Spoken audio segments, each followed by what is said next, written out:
कथा कहती है कि सादगी के साथ जियो। कृष्ण वही है जो सादगी के साथ जीता है, जो निष्पक्ष हो करके, जो सत्यता के साथ रहता है, जो धर्म के साथ रहता है। कौरव चाहे कितने भी बलशाली थे और कितने भी संख्या में अधिक थे, फिर भी हारे, क्योंकि वो अधर्म के साथ थे, वो अनीति के साथ थे। और पांडव 5 थे, पर उनके साथ द्वारिकाधीश भगवान थे, क्योंकि वो धर्म के साथ थे। गांव में भी बहुत कुछ है जो जीने के लिए, खुश रहने के लिए, आनंद होने के लिए बहुत कुछ है गांव में। इसलिए देखती हूँ कि छोटे छोटे से लोग भी इतना बड़ा बड़ा कार्य कर देते हैं, बड़े बड़े आयोजन करा देते हैं, बड़े दान पुण्य के कार्य किया करते हैं। और मैंने जैसे कहा कि बड़ा कोई धन से नहीं होता, बड़ा व्यक्ति होता है मन से।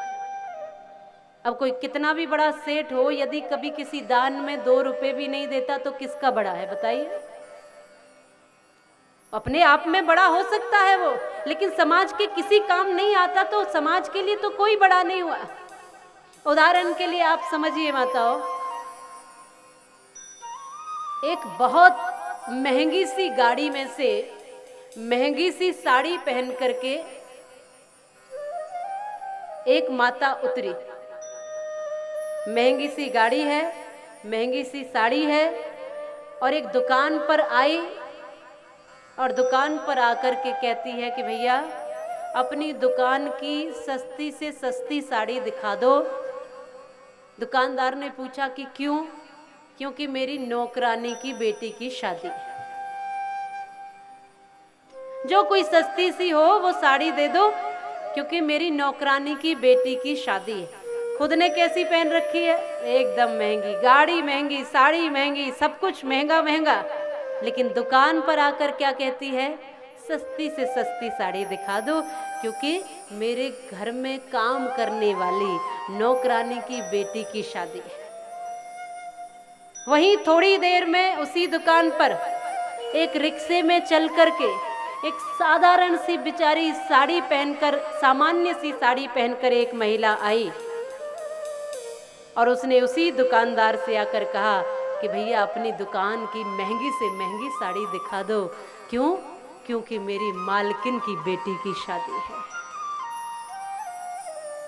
जरा सोचो कि गरीब कौन लग रहा है आपको इस समय? वो जो रोज मेहनत मजदूरी करती है, लेकिन उसको किसी को देना है कुछ, तो वो कहती है कि चाहे मेरी 10 दिन की, महीने भर की, 2 महीने की मजदूरी लग जाए, पर मैं किसी को कुछ दूं तो ऐसा दूं कि वो प्रसन्न हो जाए। लेकिन वो अमीर महिला, उसको आप अमीर कहोगे? किसको कहोगे अमीर? अमीर तो वो है जो अपने थोड़े में से भी निकाल कर किसी के तन ढकने का काम कर देते हैं, अपने निवाले में से किसी दूसरे को दे देते। अमीर वही कहलाता है। बड़े बड़े धनाढ्य फकीरों को देखा है हमने, बड़े बड़े धनवान गरीबों को, और ऐसे लोगों को मक्खी चूस कहते हैं। इसलिए सादगी के साथ जो ईश्वर ने दिया है उसमें आनंद मनाते जी करके देखिए, प्रभु उसी से प्रसन्न होते हैं।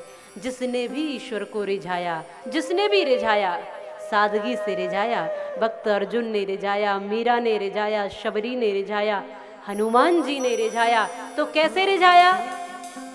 सादगी के साथ, सत्यता के साथ। निर्मल मन जन सो मोहि पावा, और मोहि कपट छल छिद्र ना भावा। बिना कपट के, बिना छल के, शुद्धता के साथ जीवन जियो।